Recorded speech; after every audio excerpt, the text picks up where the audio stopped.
All right, at this time, I would like to introduce our presenter. He is a senior consultant that has been on the ICW group team for over 2 years. He specializes in assisting policyholders assess their workers' compensation risk and identify opportunities to reduce it. He has experience providing consultative services to business leaders in a wide variety of industries, including manufacturing, healthcare, agriculture, and construction. I'd like to present to you Senior Risk Management Consultant, Brian Pinion. Brian?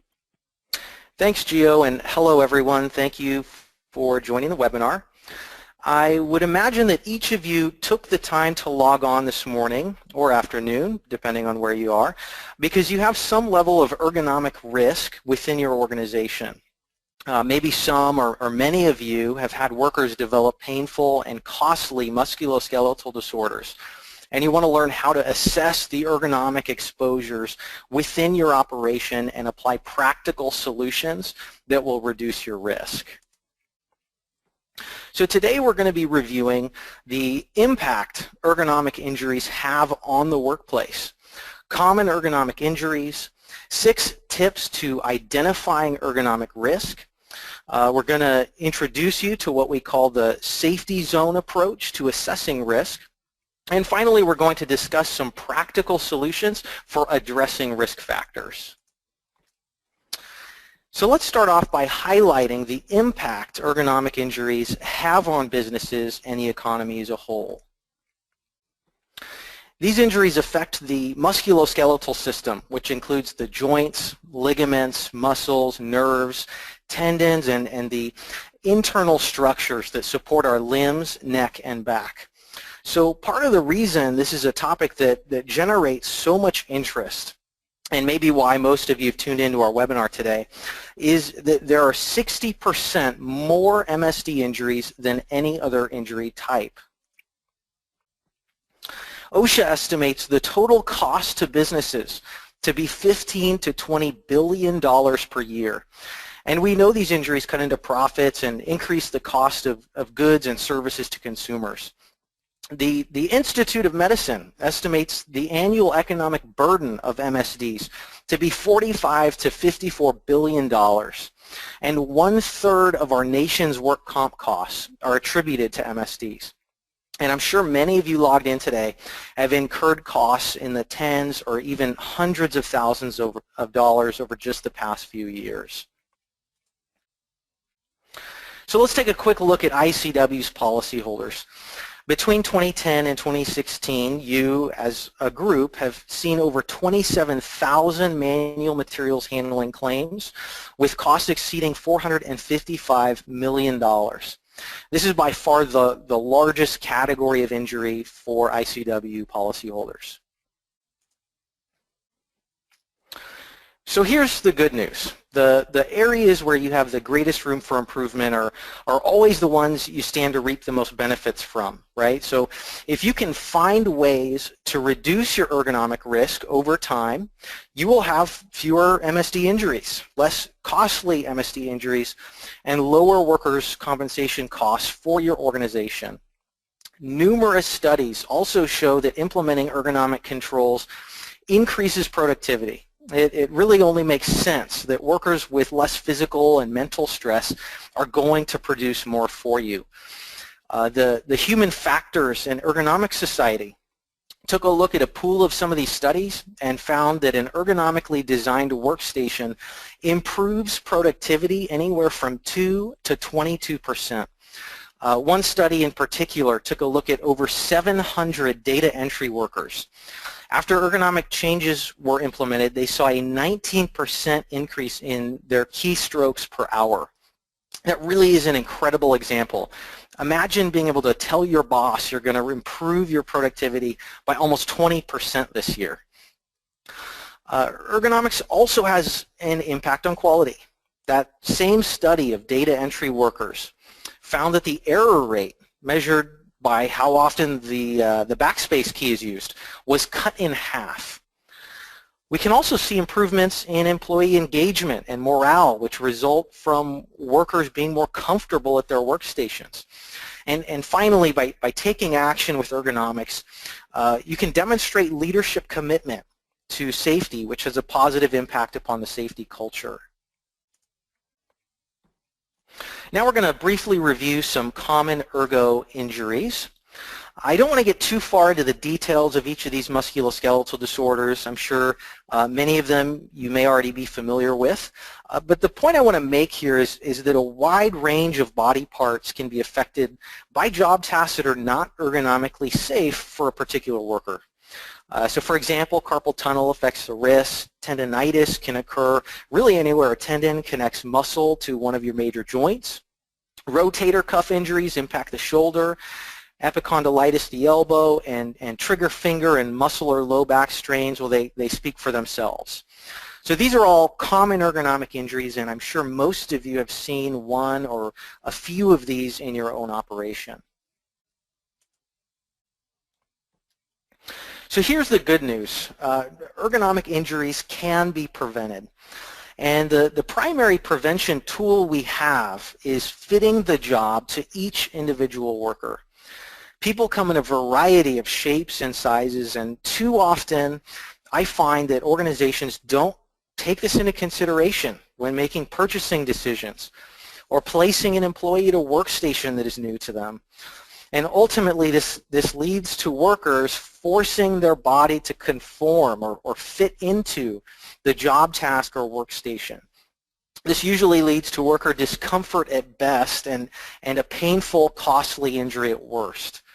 So if you can find ways to fit the job to the person, you can lessen worker muscle fatigue caused by them forcing their body into the task. And as we've already discussed, this leads to a natural improvement in productivity. We can also use ergonomics to decrease the frequency and severity of MSD injuries. The state of Ohio has a safety grant program, and they used it to provide 65 manufacturing companies with lift assist and transport devices. So that included hoists, cranes, vacuum lifters, power dollies, carts, and forklifts. So this pool of 65 companies ended up seeing a 50% decrease in MSD injuries, a 70% reduction in lost work days due to MSD injuries, a 16% reduction in employee turnover, and all of that with a return on investment of only 10 months. So the question to ask here is where are there unaddressed risk exposures within your own operation? These are the 6 risk factors you should be looking for: awkward postures, high hand force, highly repetitive motion, repeated impact, heavy, frequent, or awkward lifting, and high hand-arm vibration. And in a minute, we'll look a little more in depth at each one of these. But before we do, we're going to introduce you to ICW's safety zone approach to assessing ergonomic risk. So our safety zone approach focuses on the 6 risk exposures we mentioned. The idea is to observe posture and movements for particular job tasks and identify risk exposures. After they've been identified, we can then seek out practical solutions to reduce the risk and keep employees safe. So here at ICW, we've developed an industrial ergonomics evaluation tool designed to facilitate a formal assessment. It takes you through all 6 ergonomic risk exposures and identifies 14 exposure limits that, if exceeded, sharply increase worker risk of injury, and they put the job task outside of the quote-unquote safety zone. So really the value here is that it gives us practical criteria for identifying at what point an exposure should be a cause for concern. Each of these exposure levels, which we'll go over in detail, were established by the Washington State Department of Labor and Industry, a trusted safety authority. So on the screen you can see a snapshot of how the tool's formatted. On the far left column we have a risk exposure, in this case awkward posture. And then going downwards, we have 4 specific criteria that would make a job outside of the safety zone. Now, keep in mind that these criteria or exposure levels were set with the assumption that the job task is a more routine part of your operation. And that's defined as occurring more than 1 day per week and more frequently than 1 week per year. We then have the comments and observations column. This is where you can quantify your particular exposures. And finally, the recommendations column provides us with an opportunity to identify possible solutions that could eliminate or reduce worker exposure to the risk factor. As you might imagine, this form can be a great tool for communicating and justifying to others within your organization the need for a change or an investment. Toward the end of our session today, we're going to go over where you can actually find the tool, but first we're going to go through each of these 6 risk factors, the 14 exposure levels associated with them, and discuss some practical solutions as well that you may consider. The first set of risk factors we'll look at all involve awkward postures. As we go through them, you're going to see that each one involves a body part that deviates from the neutral position. Non-neutral postures increase the strain on these body parts as well as the force required to complete a task. So for our first example, we have work that requires the hands above the head or elbows above the shoulders more than 2 hours total in a day. And if you question this 2-hour limit, I would challenge you to hold your hands up in the air for 10 minutes and see how that feels, and then imagine having to actually do that for 2 hours. I most often see this exposure with maintenance personnel working on overhead or hard-to-reach parts and machinery. Our next risk factor addresses non-neutral neck postures. Our threshold for concern would be keeping the neck or back bent more than 30 degrees without being able to vary posture for more than 2 hours a day. And an easy way to check for this is to observe if the worker's ears are in front of their shoulders or their shoulders are in front of their hips or toes. I see this frequently on conveyor lines where workers are assigned to sort product for quality control. So in order to direct their full attention to the product that's passing them on the line, they often need to bend their neck. Squatting for more than 2 hours total per day. In the industrial setting, an example could be maintenance staff working on fixed machine components that are below the waist for long periods of time. Similarly, kneeling for more than 2 hours per day would make for a job that is outside of the safety zone. We should be concerned about sustained kneeling and squatting because it concentrates the force of our body weight to the knees and particular leg muscles.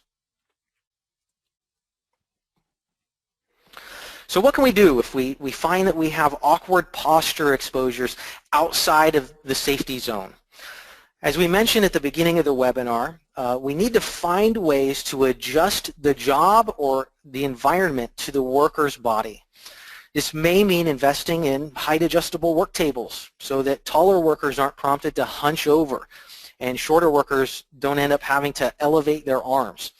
If you have multiple workers of different heights working at a single table, you may also consider height stands for elevating the shorter workers.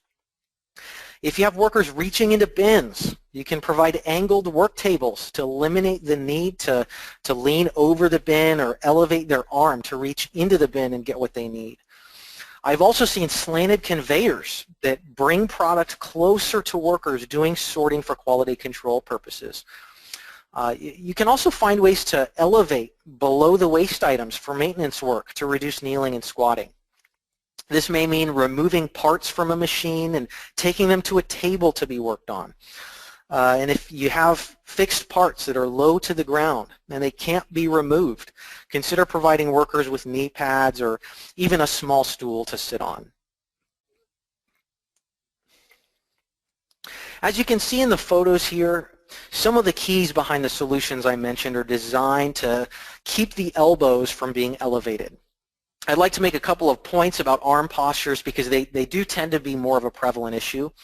Sustained elevation of the elbows activates muscles in the arms and shoulders. And without the appropriate recovery time, this can cause a lot of discomfort for workers. So conducting tasks with the arms elevated, it's also physically inefficient in that it concentrates force to individual muscles and joints instead of spreading it out more evenly over the body. So ensuring the work is at an appropriate height for the worker is key here. Extending the elbows in front of or behind the body can also be an issue. Similarly to elevating the arms, sustained extension can put strain on arm and upper back muscles and increase the force on particular joints during manual tasks. So ideally, job tasks should be designed such that workers don't need to keep their arms extended.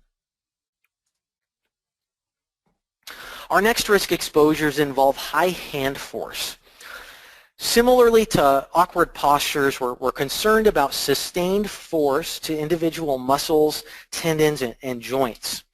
This can cause inflammation, which can damage joint components, nerves, and blood vessels. And as you can see on the slide, we should have elevated concerns surrounding tasks that involve pinching unsupported objects weighing 2 or more pounds per hand, or pinching with a force of 4 or more pounds per hand for more than 2 hours total in a day. And when we say pinching, we mean force between the thumb and the other fingers of the hand. So you'll see workers' fingers will be straightened. To give you a comparison on the mentioned forces there, a half ream of copier paper weighs 2.5 pounds. So pinch holding that unsupported half ream for a total of 2 hours or more over the course of a day would put someone at an increased risk of injury. Our next high hand force exposure involves gripping unsupported objects weighing 10 or more pounds per hand, or gripping with a force of 10 or more pounds per hand more than 2 hours total per day. As pictured, this would be the equivalent of clamping jumper cables onto a battery. Some possible solutions for reducing your hand force exposures down into the safety zone levels could be to use lighter weight tools, improve coupling or the grip on an object. An example of that might be using handled buckets in place of boxes. We can also increase the leverage of certain tools. For example, having a longer wrench would reduce the grip force required to loosen a bolt. Tools can also be suspended from a curly line such that the weight of the tool is primarily supported by the line and not the worker's hand. And then obviously finding ways to automate a process can eliminate exposure entirely. Highly repetitive motion is another exposure frequently found in industrial settings. The issue here is overuse of joints and muscles without sufficient recovery time.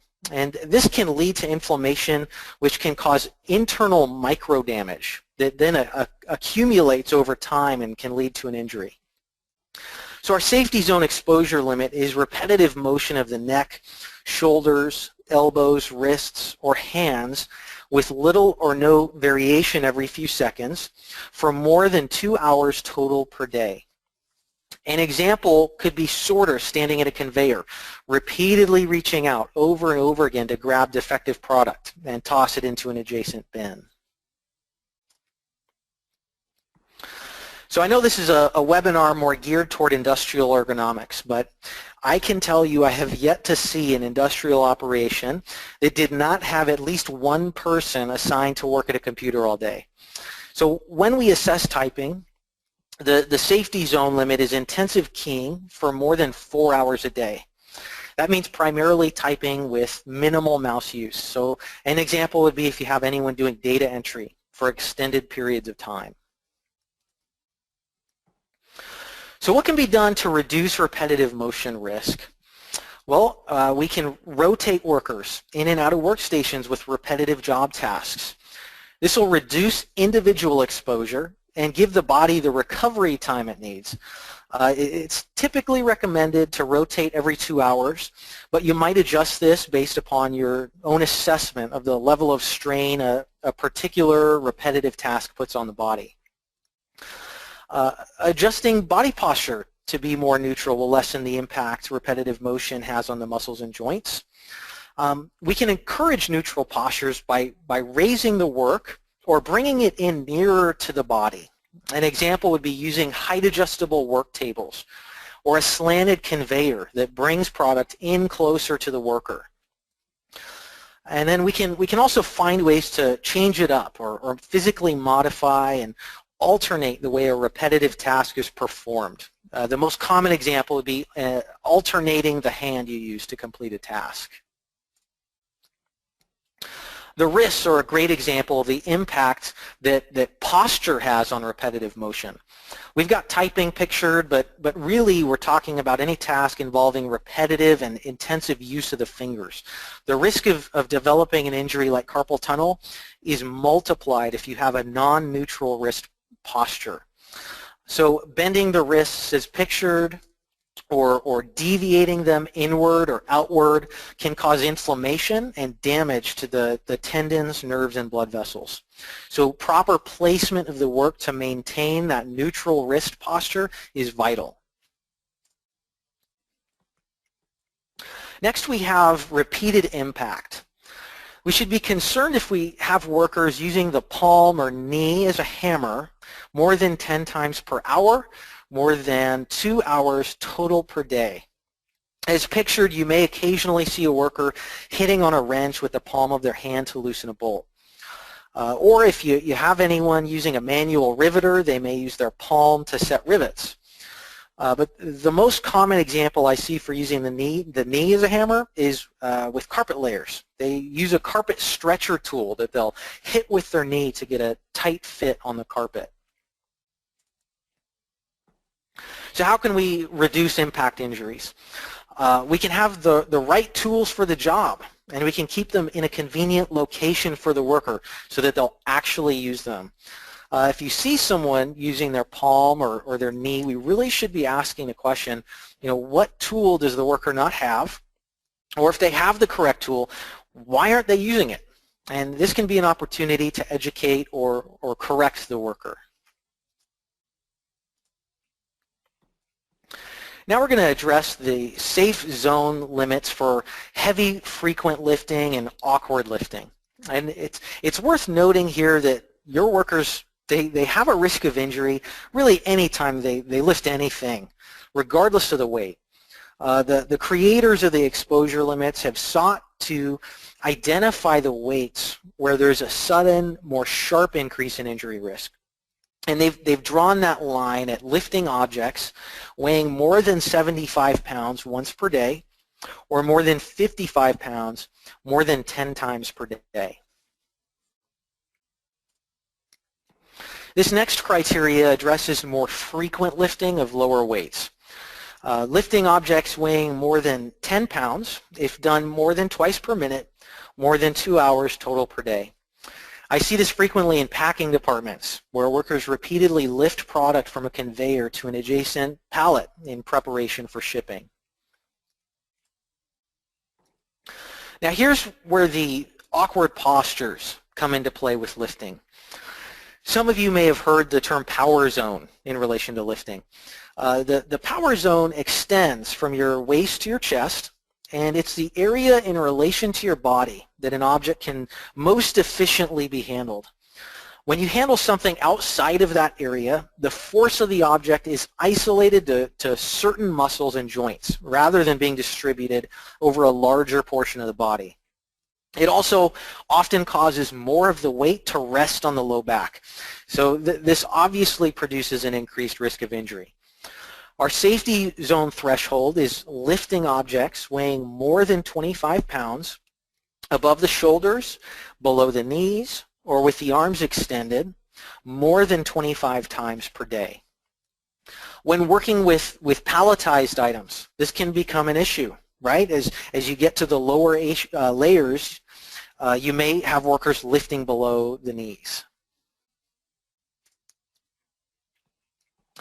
So there really are a variety of options for addressing the lifting exposures within your operation.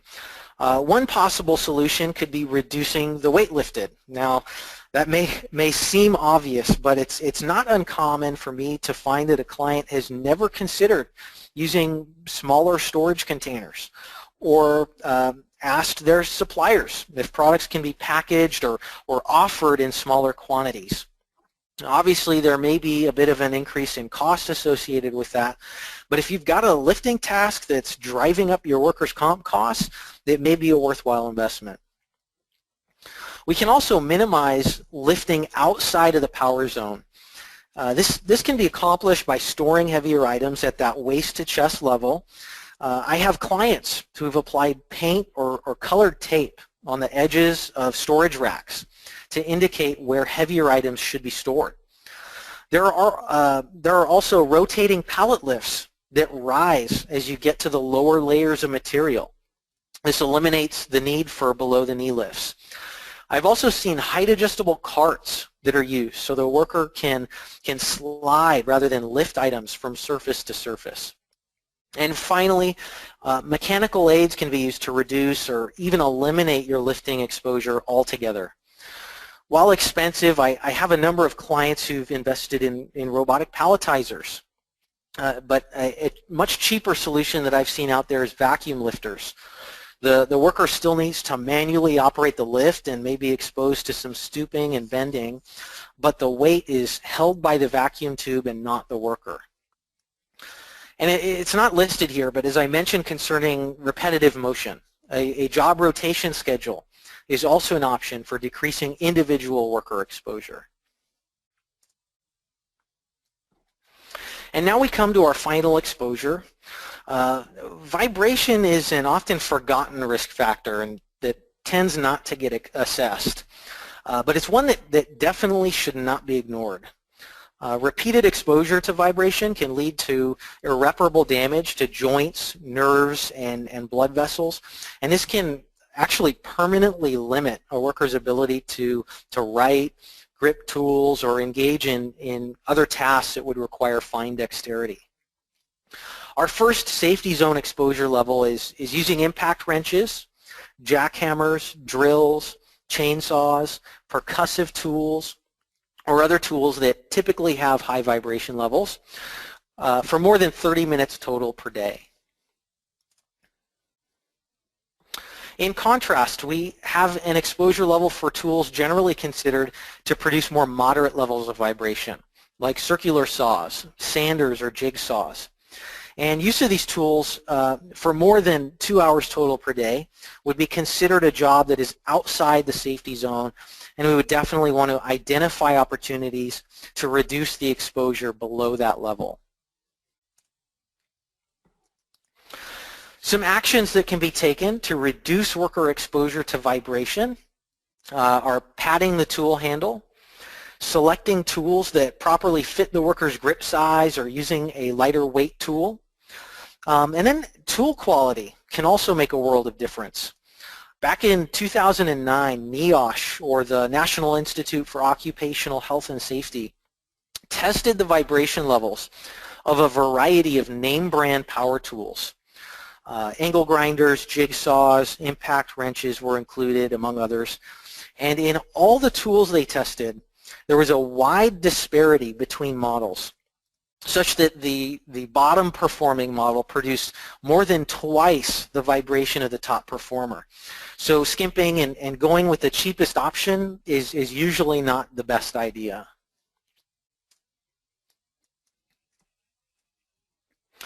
So as we come toward the end of the webinar, I just want to highlight that the starting point for identifying practical solutions is taking the time to assess your operation's level of risk associated with each of these 6 exposures. And after you've done an assessment, you can then get creative and find ways to reduce the risk. And please don't forget that each of you has an ICW risk management consultant assigned to your account. So if you'd like assistance in actually conducting an assessment or identifying practical solutions, don't hesitate to give them a call. So now that we've gone through the exposures and specific safety zone levels, I'd like to encourage you to conduct your own assessment utilizing ICW's safety zone form. In a minute, I'm going to let you know where you can find the form, but first I'd like to make a couple of points regarding its use. The form, it really can be a powerful communication tool to use with others within your organization.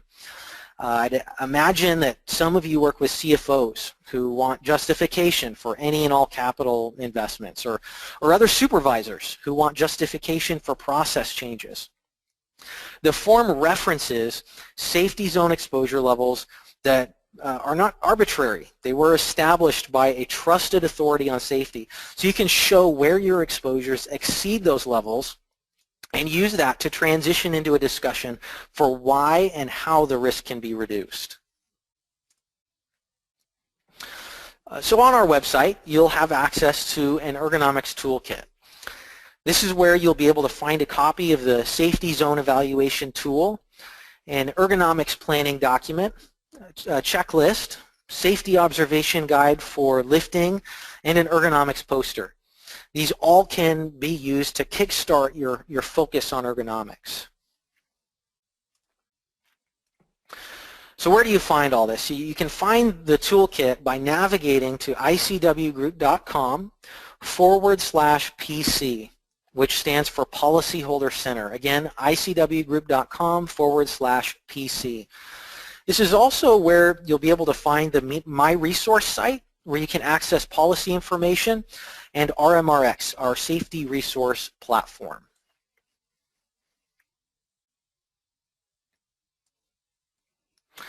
As Gio mentioned at the beginning of the webinar, we've allotted some time for questions. So Gio, I'll go ahead and hand it over to you. All right, Brian, thank you very much. Ladies and gentlemen, we will now begin the Q&A session. Just as a reminder, you could type your questions in the questions pod located at the bottom of the panel. We're going to answer your questions in the order that they are received. Brian, let me get to the questions that were typed in here. First question by Rob. What should we do if we can't find a way to make a job fit into the safety zone exposure levels? Yeah, you know what? That's a really good question.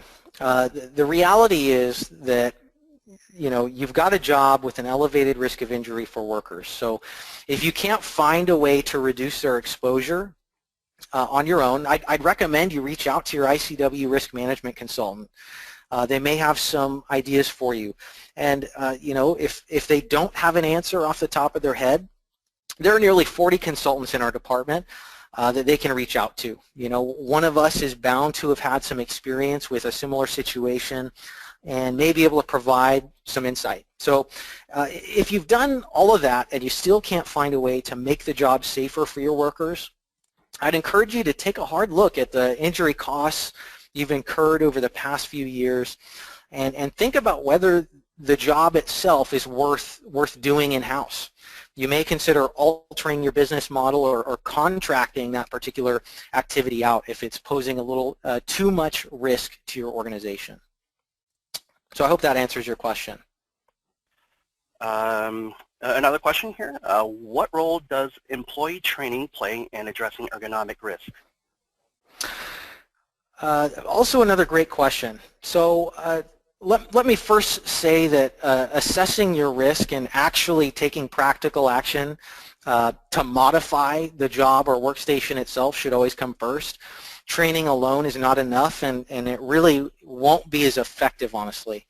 But that being said, the silver lining of ergonomic injuries is that they tend to occur gradually over time, right? And there are warning signs along the way. So the employee will start feeling discomfort and then pain, and that's going to indicate that something's wrong. And this gives us an opportunity to intervene before it turns into a full-blown injury. So training your workers on ergonomics will help them understand what the hazards are, safe body postures, and when to actually speak up and say something to a supervisor if they're having that discomfort or pain. I know our focus today was more on risk assessment and practical solutions, but training your workers is also absolutely vital. All right, thank you, Brian. And it looks like that those were the only questions that were typed in. I'm just going to hand it back to you for any closing remarks. Yeah, absolutely. So thank you all for joining the webinar today. I hope you found it helpful and that ultimately you find yourself better equipped to assess your ergonomic exposures and implement practical solutions to further protect your workers. All right. Ladies and gentlemen, thank you for attending the ICW Group webinar, the Ergo Zone. Get in it and stay in it. I would like to thank our presenter, Brian Pinion, for his presentation and you, the audience, for participating. If you have not done so, please visit the event page to download helpful resources, listen to podcasts, and then check back on that same page next week for the recorded version of this as well. This concludes today's webinar. Thank you, and have a great day.